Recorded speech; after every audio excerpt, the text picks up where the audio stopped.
नमस्कार दोस्तों, स्वागत है आप सबका भद्र आईएएस अकेडमी में। आज का डेट है 14 अक्टूबर 2023 एंड करंट अफेयर्स के न्यूज़ एनालिसिस के डिस्कशन में मैं शुभदीप आप सभी का स्वागत करता हूं। चलिए, सबसे पहले हम लोग देखेंगे ऑपरेशन अजय के बारे में। ऑपरेशन अजय ये एक ऐसा ऑपरेशन चला जा रहा है जिससे क्या इजराइल में जो फंसे हुए इंडियन नेशनल्स है ना, उनको बाहर में निकाल के इंडिया में लाया जा रहा है। सो बेसिकली ये ऑपरेशन अजय जो है एक इवैक्यूएशन प्लान है जिसमें स्पेशल चार्टर्ड फ्लाइट्स भेजे जा रहे हैं इंडिया से इजराइल में, और जो इंडियंस वहां पे फंसे हुए थे उनको फाइनली इजराइल से रिटर्न सुरक्षित हमारे देश में लाया गया है।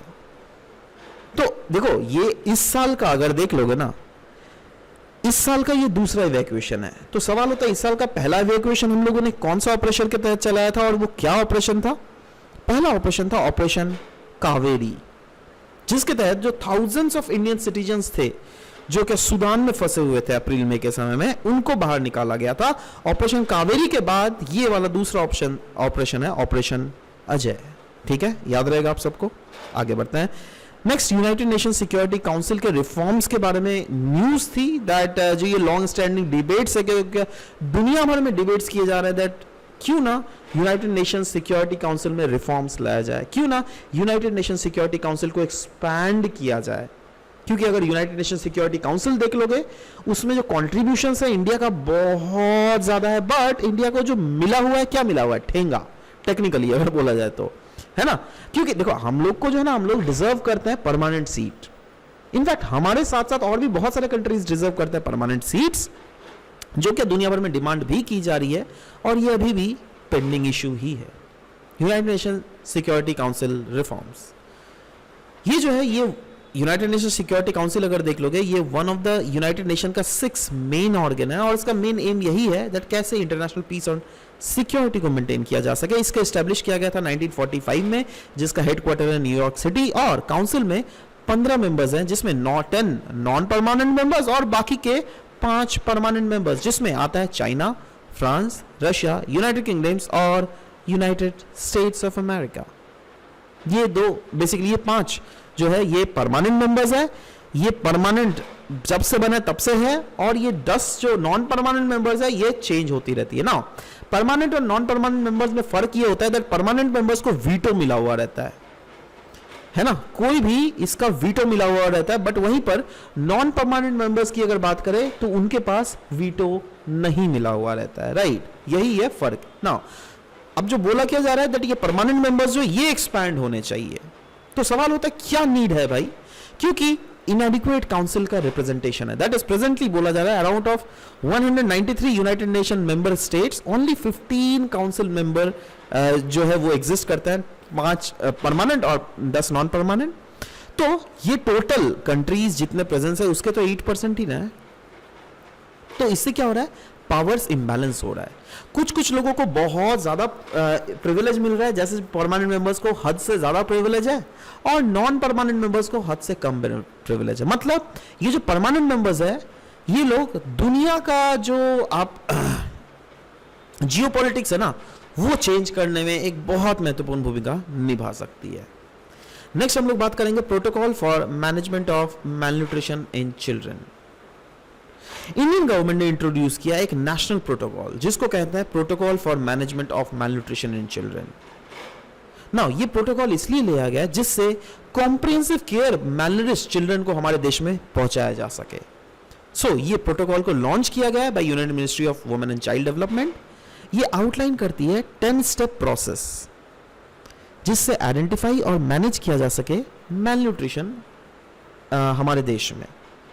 ऑफ कोर्स किस लेवल में जाकर? आंगनवाड़ी के लेवल में जाकर, क्योंकि आंगनवाड़ी से ही बच्चों के ऊपर मॉनिटरिंग किया जाएगा, उनके ग्रोथ को मॉनिटर किया जाएगा, उनके एपिटाइट को टेस्ट किया जाएगा दैट वो कितना एपिटाइट है उनका। न्यूट्रिशन मैनेज किए जाएंगे, अगर उनको प्रॉपर न्यूट्रिशन नहीं मिल रहा है तो प्रॉपर न्यूट्रिशन प्रोवाइड किया जाएगा, और of course follow up care, मतलब जो ये हॉस्पिटलाइजेशन ये सब का जो केयर होता है ये सब भी दिया जाएगा इसके थ्रू। इस प्रोटोकॉल के थ्रू जो एक बहुत इंपॉर्टेंट एस्पेक्ट इंक्लूड किया गया ना, वो है बड़ी मदर कॉन्सेप्ट। नाउ मुझे पता नहीं क्यों लग रहा है that this is very important and this has a very high probability of coming in your paper, so I will give it 5 star. Right, now बड़ी मदर कॉन्सेप्ट है क्या, समझने की कोशिश करना।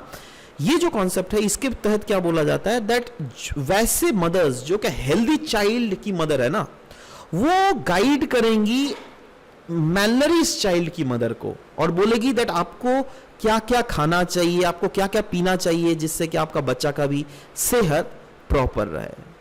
This initiative is a part of government effort to combat malnutrition through Poshan Abhiyan. जी हाँ, पोषण अभियान के थ्रू कैसे कॉम्बैट किया जा सके उसी के तहत बेसिकली ये किया जा रहा है। दैट पोषण अभियान के थ्रू बहुत सारे एस्पेक्ट्स हैं ना, जिसके थ्रू जो मालनरिश चिल्ड्रन है, मालनरिश मदर्स हैं, मतलब बेसिकली मदर्स हैं, उनको भी कुछ कुछ फायदा मिल सके, राइट। तो यस, इसके थ्रू किया जाएगा, फोकस किया जाएगा मैलनरिश चिल्ड्रन को और प्रमोट किया जाएगा उनका हेल्दी ग्रोथ। नेक्स्ट हम लोग बात करेंगे बिजनेस लाइन का ये न्यूज, जहां पे हम लोग United Nations human right council के बारे में बात करेंगे। क्यों बात कर रहे हैं? क्योंकि यूनाइटेड नेशंस जनरल असेंबली ने इलेक्ट किया 15 नया member of human right council, इसलिए ये न्यूज में था ना। ये बॉडी की बात अगर करें, United Nations human right council, नाम से ही पता चल रहा है यूनाइटेड नेशंस का एक बॉडी है जो क्या ह्यूमन राइट को प्रमोट करता होगा। यस, एब्सोल्युटली, ये एक इंटरगवर्नमेंटल बॉडी है with in United nation system, जिसने रिप्लेस किया था, इससे पहले एग्जिस्ट कर रहा था United nation commission on human right, उसको रिप्लेस करके United nation human right council का गठन हुआ है। ये रिस्पॉन्सिबल है for strengthening the promotion and protection of human rights around the world, और ये एड्रेस करती है और रिकमेंड करती है on the situation of human right violation. दुनिया भर में जो ह्यूमन राइट्स के वायलेशंस हो रहे हैं उसमें क्या क्या करना चाहिए, उसमें चीजें ये रिकमेंड करेगी। ह्यूमन राइट वायलेशन अगर होगी उसको प्रॉपर्ली एड्रेस करना इनका काम होता है। और अभी जो मेंबर इसका बेसिकली एक्सपैंड हुआ है ना, तो बेसिकली देखो क्या हुआ, एक्सपैंड मतलब क्या, इतना नए मेंबर्स को इलेक्ट किया गया, तो ये जो काउंसिल का मेंबरशिप है ये इक्विटेबल ज्योग्राफिकल डिस्ट्रीब्यूशन है इसमें, जिसमें अफ्रीका और एशिया पैसिफिक से 13 सीट्स है। अफ्रीका के भी 13 सीट्स, एशिया पैसिफिक के भी 13 सीट्स, मतलब एशिया पैसिफिक के जितने सारे कंट्रीज है वहाँ पे 13 कंट्रीज जो है वो इस रीजन में होंगे, राइट। लैटिन अमेरिका और कैरिबियन के 8 सीट्स है, वेस्टर्न यूरोप और अदर स्टेट्स के 7 सीट्स, और eastern European states have 6 seats in this very council. Next हम लोग बात करेंगे पीआईबी का न्यूज है राइज इनिशिएटिव के बारे में। एक्चुअली देखो, वर्ल्ड बैंक और जापान ने लॉन्च किया है राइज इनिशिएटिव।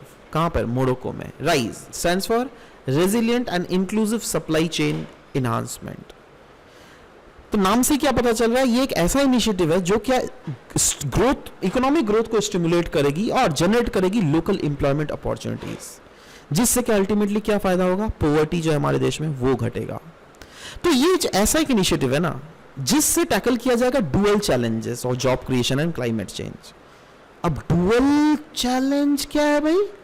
देखो, इससे जो इमर्जिंग मार्केट्स है उनको तो हेल्प किया ही जाएगा दैट कैसे जॉब क्रिएशन को प्रमोट किया जा सके, कैसे क्लाइमेट चेंजेस से छुटकारा पा सके, और साथ ही साथ developing countries, emerging markets as well developing countries, दोनों को बेसिकली जॉब क्रिएशन और क्लाइमेट चेंज के बारे में गाइड किया जाएगा, जिससे वो एक्सपैंड कर सके उनके क्लीन एनर्जी प्रोडक्ट मैन्युफैक्चरिंग को, और साथ ही साथ इंक्रीज कर सके उनके पार्टिसिपेशन इन मिनरल इंडस्ट्रीज। यही है राइज इनिशिएटिव। प्रोजेक्ट नीलगिरी तार के बारे में डिस्कस करेंगे, क्योंकि तमिलनाडु के द्वारा लॉन्च किया गया यह प्रोजेक्ट, जो कि एक वाइल्ड लाइफ कंजर्वेशन इनिशिएटिव है। यह प्रोजेक्ट का एम है to protect the endangered Nilgiri tahr species, जो क्या नेटिव है वेस्टर्न घाट्स में, और ये फोकस करता है on understanding the population distribution and ecology of Nilgiri तार, जिससे उनको रीइंट्रोड्यूस किया जाएगा इनटू देयर हिस्टोरिकल हैबिटेट। इससे फायदा क्या होगा ना, पब्लिक अवेयरनेस तो इंक्रीज होंगी ही, बट साथ ही साथ इको टूरिज्म एक्टिविटीज भी प्रमोट होगा। तो वही तो बोला गया है दैट अल्टीमेटली ये प्रोजेक्ट क्यों चला गया है, उनके पॉपुलेशन के बारे में समझने को, उनके हिस्टोरिकली वो किस रीजन में रहे, उनका कौन सा रीजन सर्वाइवली है, public awareness, eco tourism activities वहां पे कैसा डेवलप्ड है, ये सब कुछ देखा जाएगा यहाँ पर। There are multiple references to Nilgiri tahr, अगर देख लीजिएगा तमिल संगम के लिटरेचर में भी। इसीलिए तो इसके कल्चरल सिग्निफिकेंस को देखते हुए ही तो तमिलनाडु का ये स्टेट एनिमल भी है ना, और तमिलनाडु में पता है लोकल इसको वरायलादू भी बोला जाता है। IUCN लिस्ट में ये इंडेंजर्ड स्पीशीज है, और हमारे wild life protection act of 1972 में इसका शेड्यूल 1 कैटेगराइजेशन दिया गया है। इसी के साथ आज का यह सेशन समाप्त होता है। मिलते हैं नेक्स्ट सेशन में। Till then bye bye, take care and thank you guys, thank you for listening to the whole video, thank you very much.